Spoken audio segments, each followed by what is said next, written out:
Hi everybody, welcome to Colorado Inside Out. I'm your host Dominic Dezzutti. Thank you very much for joining us. Let's get a quick take on Judge Carlos Zamor ruling this week that audio and video of the trial of the Aurora movie theater shooter will be available via a security camera setup. Patty Calhoun from Westward, are you surprised by this decision, especially since both the prosecution and the defense argued against this? No, I'm not surprised because cameras in the courtroom are much more common, and he came up with a compromise which will not be that intrusive. So it's one camera, it'll be a pool camera, and everyone will still have access. I think people want to know what goes on in courtrooms now, and they're certainly going to want to know with this. David Kopel from the Independence Institute and DU Law School, you have argued quite a few cases in court. What do you make of this decision? Well, I would say it's a, as far as it goes, it's a sensible and moderate one, because what it does is it says there's, in many courtrooms now, there's always a camera going. So if there's an overflow, people can go into another room and there's a live feed from there, and the camera, which is controlled by the court, is fixed. So it will never show the jury, for example. Or if there's a conference that's not supposed to be public, they can turn off the sound, things like that. So that's good mechanically. And I understand it's a matter of great public interest. People want to watch it. I do think it is sad that Nancy Grace and CNN Headline News will be running this 24/7. And of course, there will also be lots of things where you're not watching the whole thing, you're just getting the little snippets and highlights. Justice Scalia spoke at the University of Colorado Law School this week, and he said he was against televising regular trials because, as he said, like anytime you're in litigation, you're suing somebody over $3,000, even that, it's a rough process for the people who are going through it. So, and he thought it was terrible to make entertainment out of other people's suffering. Eric Sonneman, political analyst. This is a tough one because obviously it affects the entire community. It was a major event in Colorado. However, the prosecution, the defense, and the victims' families were really almost unanimous in not wanting this to happen. What do you think? Well, to David's point, as long as we have Ebola, we don't have to worry about CNN going 24/7 with Aurora. But in seriousness, I think it's a reasonable compromise. I can't take exception with the compromise. Yes, I understand the prosecution's interest, the defense's interest, the family's interest, but there's also a public interest that I think needs to be served. The judge seems to have tried to strike his balance between those interests. My real comment is, can we just please get on with this? By the time this trial rolls around, it will have been 2.5 years since the incident. It is not a whodunit in any way, shape, form. Justice needs to move a little more swiftly than it is. Penfield Tate, attorney at Greenberg Traurig, also a longtime state lawmaker. You're a practicing attorney. Are you okay with this decision? I agree with the rest of the panel. It's a reasonable compromise, and but I don't know if it's the right thing. At the end of the day, we see more and more cameras in courtrooms. I don't know if the trend started with the OJ trial or what, but that's what I remember when people's lives would stop to watch that. And we've got this proliferation of Judge whomever TV shows that are intended as entertainment all day long. So I think this is a trend that is going to continue, but I don't think it's necessarily a good one. Disputes over curriculum and pay raises continued in Jefferson County schools this week, prompting sickouts by teachers that canceled classes at 2 high schools.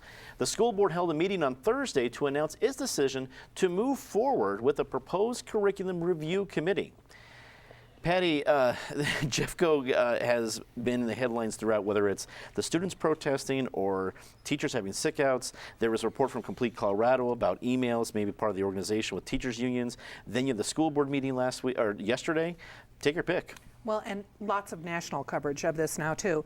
Oh, there's so many things to learn here, and one of them is probably the school board needs to have a language lesson, which is if you don't want to make headlines and really peeve people, you probably should not call students pawns, because what's been most interesting, I think, in this organization is how much the students are acting They're organizing on their own. If you go on their Facebook pages, they're saying, do not come to these protests unless you understand the subject. And these are definitely the kids doing it. All you have to do is talk to a smart high schooler to know that they know how to organize. They certainly know how to do things on social media faster than anyone else does. They can get a protest out there. I still think it's too bad that we have the teachers walking out. At the same time, we have a really interesting example of civil disobedience from the kids, because you wind up mixing two conversations. And almost inevitably, people get confused about what they're talking about. It was pretty clear last night, though, at the school board. They had tabled originally the plan for a curriculum review. They'd put it back on the agenda on Monday. John Newkirk had rewritten the complete loony proposal from Julie Williams that not only talked about looking at AP history and making sure everyone was talked about, the positiveness of the American world, but also had proposed originally to look at the health curriculum in elementary school, and when you start there, where do you go? Now it's more narrow in focus. Certainly history is still going to be part of it, and we are seeing a chapter of very interesting history written right now in Jeffco. David, obviously the board did not back down, and they modified the issue, but the protests, the walkouts, the sickouts, all of that didn't seem to dissuade the board too much from their strategy. What do you think? Julie Williams' original proposal was ridiculous. To say that you wouldn't, avoid talking about civil disobedience in American history. Well, the reason we have American history rather than the history of the North American colonies is because we had an armed revolution. That's an important part. And so the board properly rejected her stupid idea. Then the board is properly going forward with curriculum review, and the new AP U.S. history standards are seriously flawed, particularly in the coverage of roughly the last 100 years, where it seems the Democratic presidents are always right and the Republican presidents always do the wrong things, is the sort of the meta theme. So I think there's room to take a fair look at that. So you don't say, Coolidge bad, Roosevelt good, but you present people with the pros, cons. Here's for all the presidents and all the issues. The Julie Williams advanced stupidity handed a cudgel to the union, which is really not that concerned over AP, I'd suggest, over the fact that instead of automatic step increases regardless of merit, the board has switched to a merit-based pay plan. Now, under that, 98% of teachers are getting merit raises, more than would have gotten raises under the meritless step plan, but of course they oppose the concept in general. It's notable that the two schools that had walkouts this week by the teachers also happen to have extremely poor performance on test scores and student performance, which isn't all the teachers' fault. Parents and families and the students have a lot of responsibility, but maybe there is a higher concentration of lower quality teaching in those schools where the walkouts took place. Eric, it seems that the headline's been dominated by the curriculum issues and everything about AP history or just what this review is going to be. And the pay raise is kind of taking a back seat, but would seem to be the bigger issue any other day of the week. Are we going to see that issue come back, or is this all about the curriculum? Oh, so much here. No, I think your question is right on, Dominic. I think, and David's point is right as well. In some ways, I'll give the students credit for, I think, being legitimately concerned about the topic at hand, the curriculum, this curriculum review process. But for a lot of other people, this has become a proxy fight. And it's a proxy for other things with higher stakes. The school board, I think, on top of other mistakes, made a strategic mistake, Julie Williams particularly in this case, in that, as Brad Jones, who was on the panel a week ago, pointed out, you have to pick your political priorities. You only have so much political capital to spend. And if your real issue is step raises or merit pay or tenure issues, then focus on that and don't get diverted into these, what are at the end of the day somewhat sidebar issues. So I think both sides in this fight, the union side and some of the critic side, the school board majority side, are diverted from what they really care about. I don't know how the heat comes out of this one ultimately. and it's going to be a long time coming, because I think there are other stakes here that are going to play out at some point. There's a new agreement, teacher contract, to negotiate not that far in the future. There's discussion of decertifying the union, a la what took place in Douglas County. So I think a lot of these fights are only going to ramp up. In terms of the curriculum review process, there is nothing inherently wrong, and I think both Patty and David touched on this, there is nothing inherently wrong with reviewing curriculum. Any given piece of curriculum is not coming down on stone tablets. It is not sacrosanct. You can look at it and see where it falls short. The Julie Williams mistake was in loading this up with a bunch of political bias of her own, with a bunch of hot button words of her own, and not being any more interested probably in a fair shot, a fair look at U.S. history than some alleged the current AP curriculum might contain. So there's so much blame to go around here, and I don't know what the end game is. I don't think the end game is anywhere in sight. Penn, did the moves made at the Thursday board meeting, was it a step back from all of this, or was it doubling down? No, it was a step sideways. Once again, truth is stranger than fiction. We have a situation, and I think Patty and David both made interesting points. David kept referring to Julie Williams' idea as a stupid idea, and Patty talked about how one of the board members referred to the students as pawns in all of this.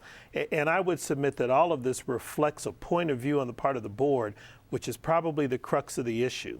This may have been a stupid idea, but make no mistake about it, it was about to become the policy of the district until these students and their parents and others started mobilizing in opposition. Don't believe for a minute, and I don't believe for a minute, that Julie Williams put this together, number one, by herself and in a vacuum, thinking, well, let me just throw out a novel idea and see if two other people will agree with me.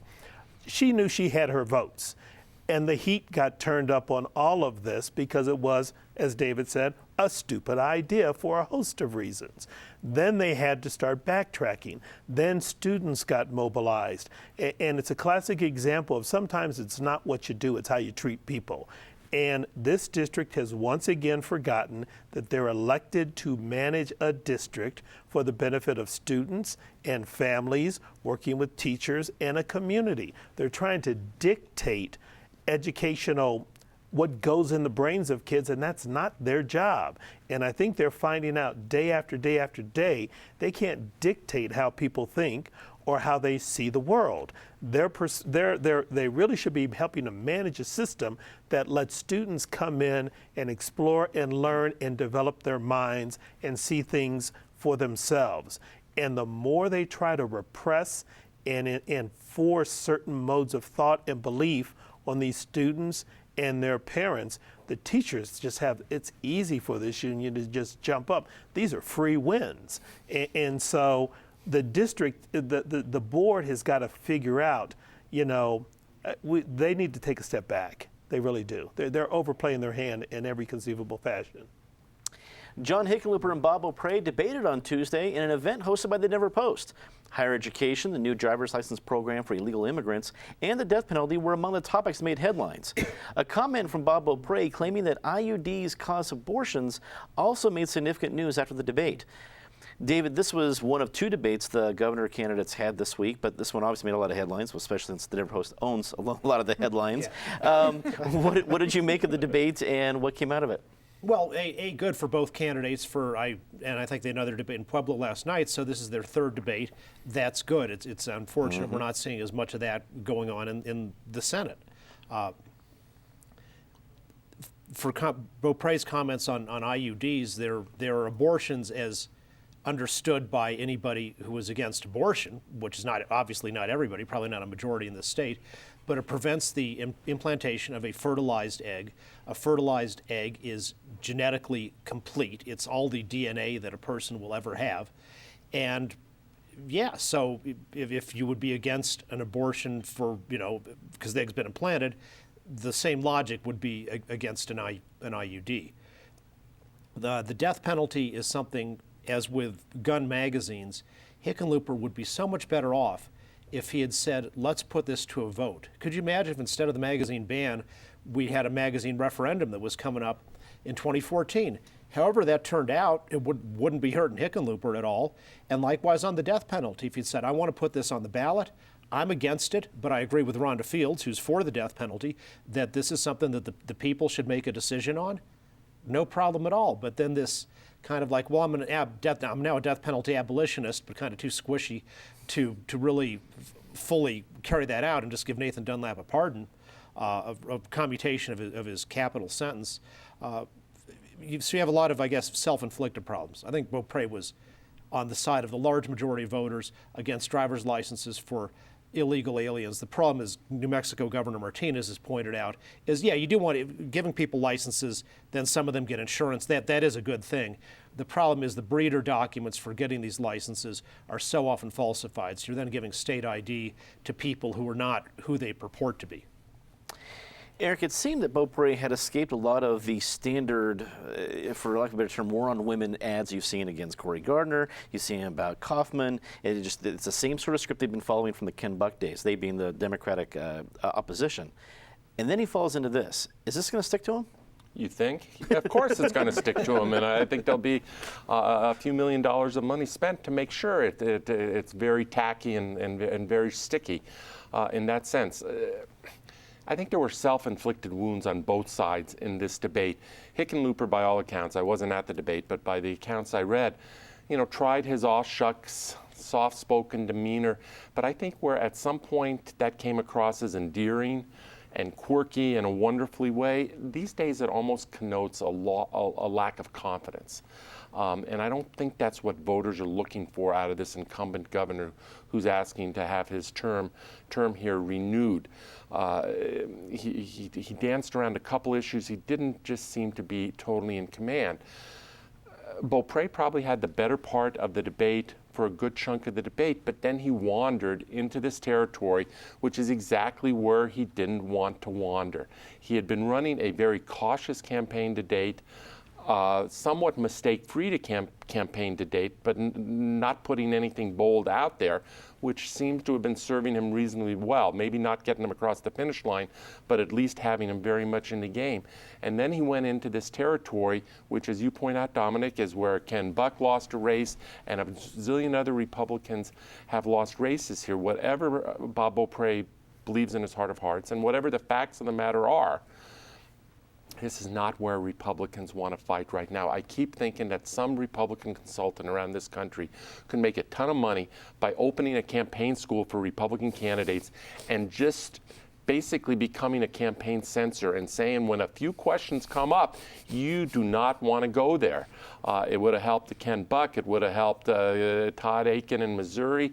I don't put Bob Beaupre in that category, and I thought his response had more factual basis and defensibility to it, but it was wandering where you don't want to go.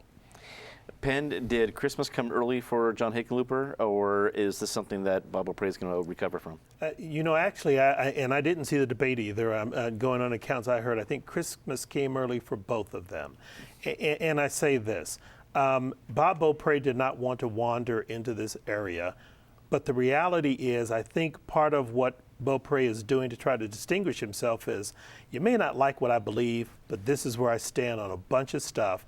And when you contrast that to the governor, who can sometimes, as Eric says, all shucks and gee whiz, I'm just a former bar owner, blah, blah, blah. People think he doesn't have any conviction, that he doesn't stand for things, which is why death penalty and some of these other issues are issues for Governor Hickenlooper. And I don't think, Eric, you can take a bunch of Republican candidates and tell them, whatever you do when you run for public office, and a lot of people are paying attention to them, don't talk about a woman's right to choose. Don't talk about the subject, just avoid it. Well, that's not working real well for Cory Gardner, who's saying one thing and doing another thing and then denying it. And even Fox News is beating him up because he's inconsistent. And they're normally his home team. So you've got to be who you are. And I at least applaud Bob Beaupre for that. If he believes this truly, if this is where his value system is and his beliefs are, and he says it, then he's saying, let the chips fall where they may. This is the guy I am. This is who you're going to get if you elect me or not. Now, he may lose based on this and some other issues, but at least he was true to himself. And frankly, he was true and honest to the people of the state of Colorado, saying these are my beliefs. And you got to give a person credit for that. Patty, does he get credit for being honest, or is he not going to like where the chips fall? Well, he can get credit for being honest. That doesn't mean he's going to get votes for being honest in this case. We're all learning a lot this week. I learned a new word, abortifacient, and also that Bob Beaupre maybe needs to go back, consult with a few doctors on what the position is on that. Women I have talked to around town are really, really peeved on this. It's one thing to be a pro-choice, it's another thing to be pro-life, but on this issue, the IUD, which is one of the safest, most reliable forms of birth control, not of abortion, many, many women have them. I also thought Hickenlooper's comeback was interesting on that, and it did show what Hickenlooper has been really good at, and maybe he's not good at promoting some of the things he's done, but the fact that they had a donor actually pay for an IUD program that has really knocked down teen pregnancies, that's a really important thing in this state, and I think that's what a lot of women would support. I think a lot of men would support it too. I think this will be something that will not help Bob Beaupre much in the long run. Yeah, he was honest. He was certainly more honest and forceful than he was 8 years ago, but this is not going to help him. Let's get a quick take on this next one. A case involving a quadriplegic medical marijuana patient who was fired from Dish Network in 2010 the case was brought before the Colorado Supreme Court this week. Dish fired Brandon Coates under its zero-tolerance policy for employees' use of illegal drugs. Coates is challenging his termination based on Colorado's law that protects employees from being fired for doing legal activities off the clock. Eric, we don't know how it's going to go, but it's going to the Supreme Court. How do you think it's going? Well, what do you think? Well, I'm surrounded at this table by lawyers on each side, Penn and David, so I'm largely going to defer to them for their legal analysis here. You're never going to find a more sympathetic plaintiff than Brandon Coates. I mean, he's a quadriplegic, been presumably and reportedly a decent employee of Dish.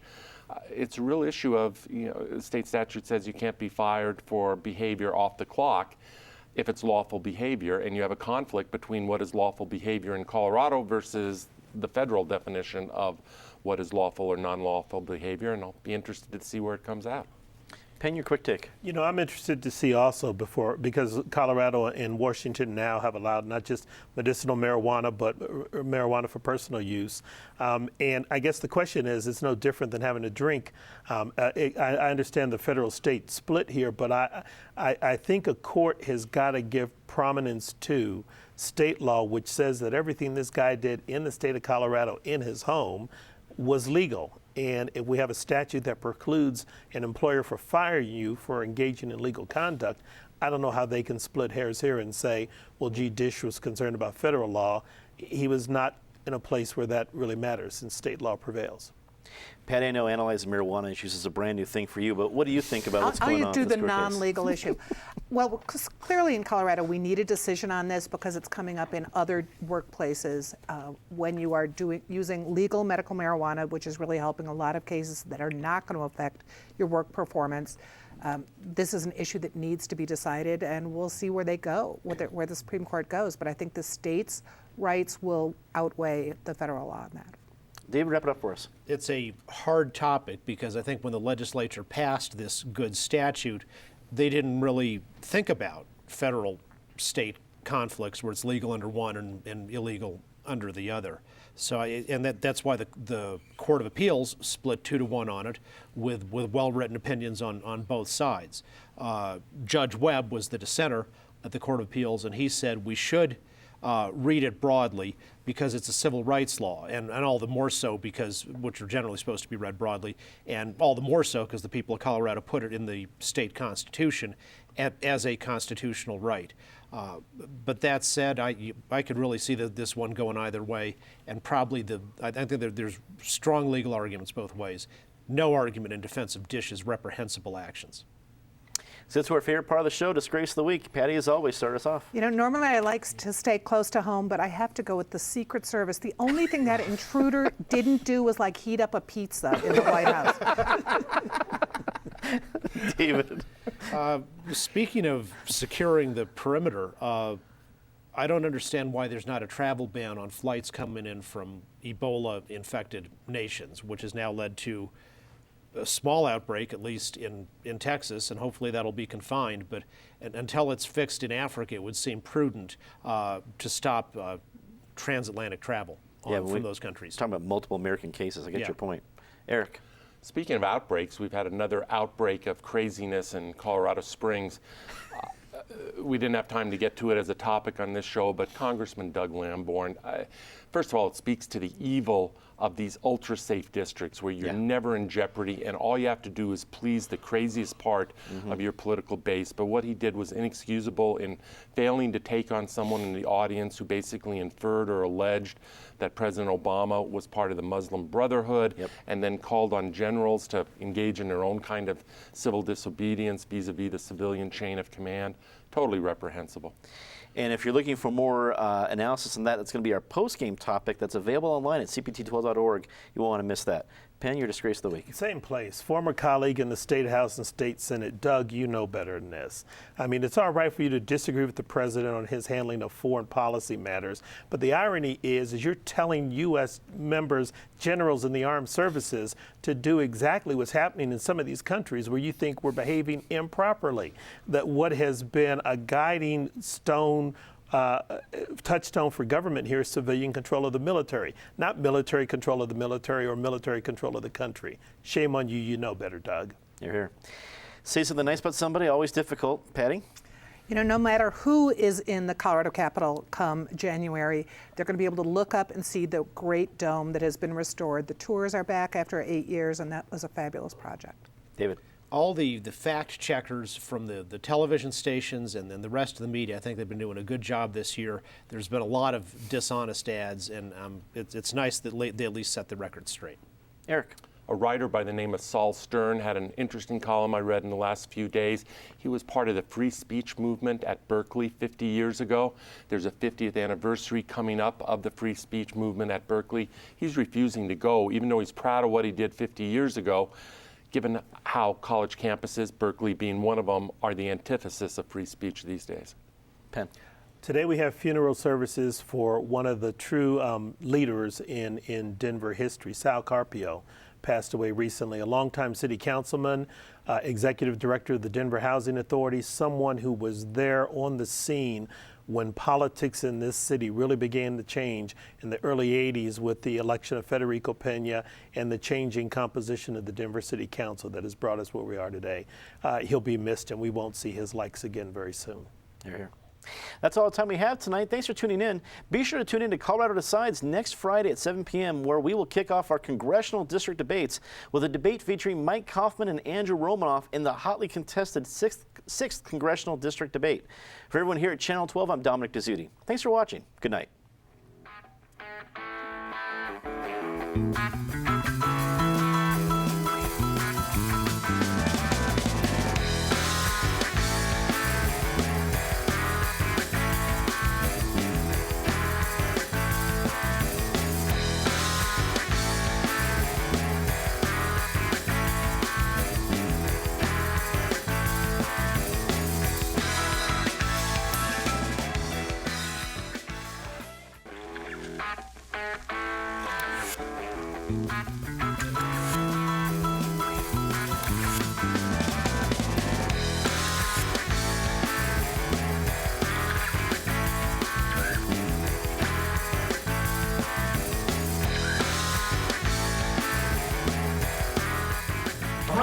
My name is Dominic Dezzutti. I'm executive producer and host of Colorado Inside Out.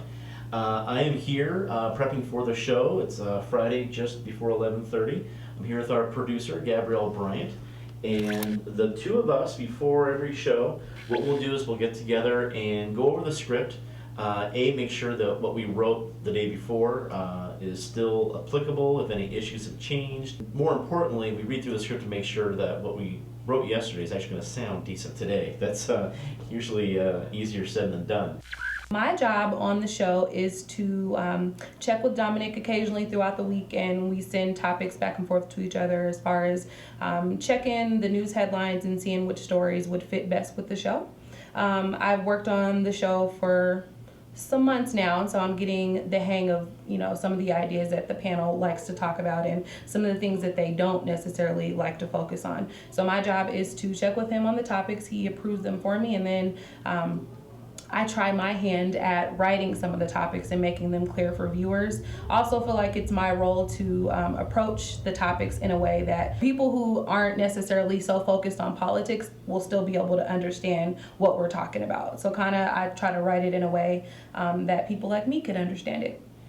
Gabrielle is the perfect sounding board that if I'm going way into too much detail. And so the normal viewer, she's a very educated viewer, and so are our viewers, but she's making sure that it makes sense and not just to political junkies like myself. So she's understanding that role. That's critical to what she does in the show. I didn't mean to interrupt.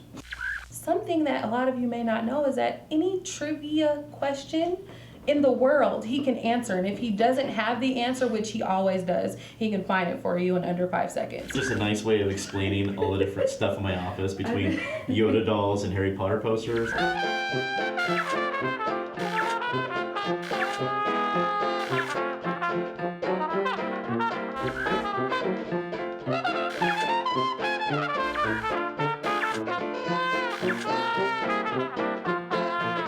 I'm a person of the people. What we're going to do right now is read through the script to make sure it makes sense and sounds good, because it's one thing to write a topic, but it's another thing to make sure it sounds intelligent coming out of your host's mouth, which can sometimes be a challenge for this particular host. We do our very best to make sure that the script doesn't set a bias one way or the other. It doesn't put any sort of judgmental words. Now, no script is going to be perfect, but that's what our panel is for. They're supposed to bring the opinion. Our topics are supposed to simply set up the idea and then let our panel get to it. So we try to get as basic as possible. I'm just making copies for of the scripts for each of the guests, each of the panelists, and I also make a copy for Dominic. I do it on this blue paper because it's not so distracting for viewers when they're watching it.